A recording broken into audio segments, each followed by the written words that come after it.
Benjamin Franklin once famously said that there are only three things in life that are certain: death, taxes, and that if you don't order Cabernet Sauvignon with your meal, gnomes will eat your toes. It's Pocket Wine School.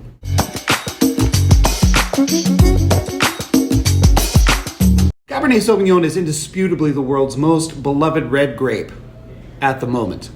Occupying 5% of the world's vineyard surface, spreading out over 750 million acres, this grape currently dominates the wine landscape.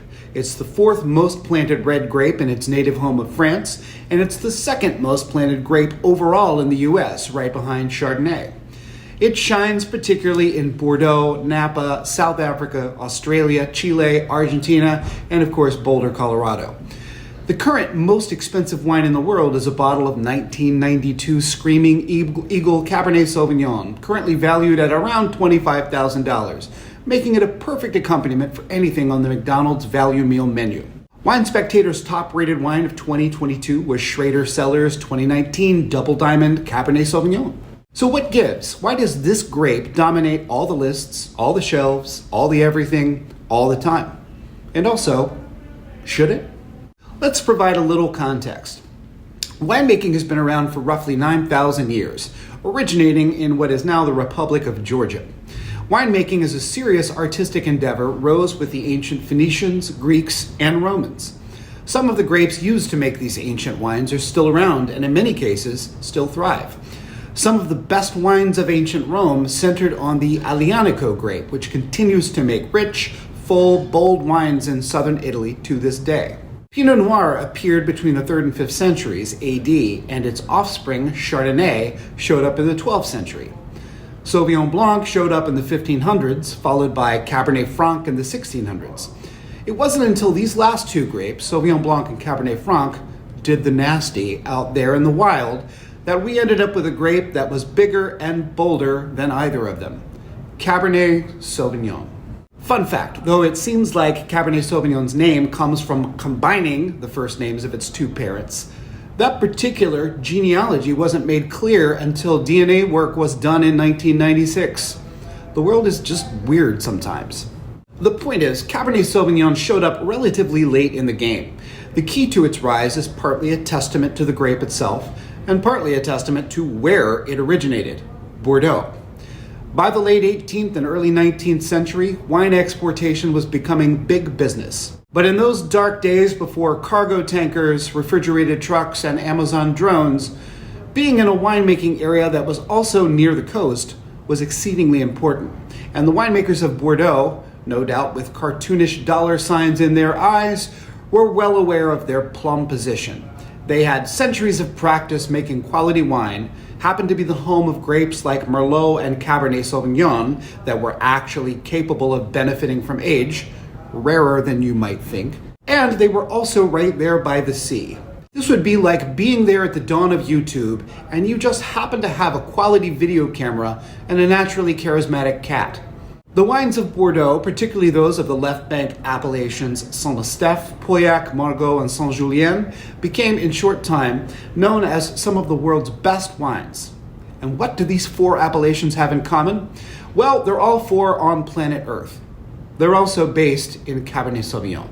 Fast forward 100 or so years to an area known for pretty farmland and mostly tolerable jug wine, Northern California in the mid-1960s. Some intrepid farmers and winemakers began to explore the possibility of building a Bordeaux in the US, despite having a Mediterranean climate rather than Bordeaux's moderate maritime climate.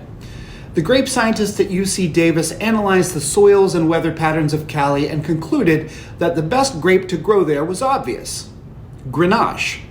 And the winemakers said, nope, we're doing Bordeaux stuff, and planted Cabernet Sauvignon, Merlot, and Sauvignon Blanc.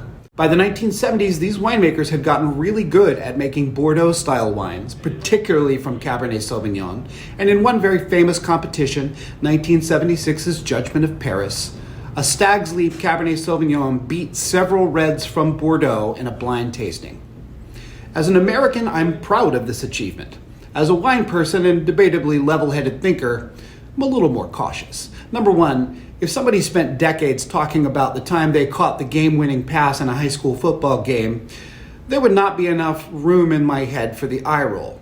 But number 2, that prize-winning Cali Cab from the 1970s was about as similar to modern-day Cali Cab as the poetry of New Jersey poet William Carlos Williams is to 1980s New Jersey rocker Bon Jovi. You can argue about which one you like better, but they're not the same. What changed? In a word, sweetness. Ask your friendly neighborhood sommelier. Americans are very likely to say they don't like sweet wines, and then order a sweet wine. That bottle of Belglas or Meiomi Pinot Noir, that bottle of Caymus or The Prisoner. They're sweeter, in some cases much sweeter than you think. Here in the US, we don't tend to publish nutritional information on alcohol products. Thankfully, the Liquor Control Board of Ontario is a little more forthcoming. A bottle of Caymus Cabernet Sauvignon, retailing for about $110, contains about 10 grams per liter of residual sugar. Compare this with a bottle of Chateau Gloria Cabernet Sauvignon from Bordeaux's most Californian appellation, Saint-Julien. That's only about 2 grams per liter of residual sugar. I don't say this to shame Caymus or any other Cali Cabernet Sauvignon. I just find the US's categorical resistance to sweet wines a little baffling. It's like saying, I'm a foodie, but I do not eat dessert. OMG, yuck. But whatever floats your boat, man.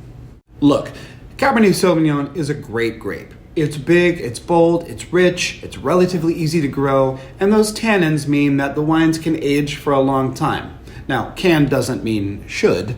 Most wines don't actually improve in bottle, and despite what the winemakers might claim on the label, don't really need a whole lot of time in the cellar to be delicious. So why do I think we need to chill out on it? The same reason I don't think we should let Javan rhinos, mountain gorillas, and more leopards die out so we can have more dogs and cats. All over the world, winemakers have been making top quality wines from native grapes, many or most of which are not on any American wine list or even retail shop. These wines are designed to go with local cuisines and carry an incredible array of complex flavors that demonstrate what wine can truly be. The Cabernet Sauvignon most of us here in the US are accustomed to is big, bold, and jammy to the extent that that's what we think quality wine should be like. But bigger and more intense doesn't at all equal better. No one would argue that Mountain Dew is a higher quality beverage than Darjeeling tea simply because it's bigger and bolder. And yet these smaller wine growers increasingly have to rip up those less profitable native vines to replant them with Cabernet Sauvignon simply due to market forces, to our insatiable thirst for Cabernet Sauvignon. Right now, there are about 10,000 different species of wine grape on the planet. There's so much out there. The history of wine and winemaking is the history of the world. It's not just learning what the grapes are or what aromas you're supposed to get, and it's certainly not memorizing what brands you're supposed to like. Learning wine is learning history, politics, agriculture, chemistry, economics, human biology, culture, commerce, philosophy, and so much more. If you truly love wine, if you care about it, if you want to know more about it, the absolute last thing you want to do is drink something you already know. Diversify your own palate, and you will preserve the diversity of the entire wine world. As a sommelier, there's one thing I can tell you. There is no bigger quote-unquote wine expert than a middle-aged guy who went to Napa one time on a business trip. Don't be that guy. Thanks a lot for watching Pocket Wine School. If you want to learn more about wine, or better yet, unlearn some of the garbage that floats around this industry, hit like and click subscribe. And as always, rock out with your cork out.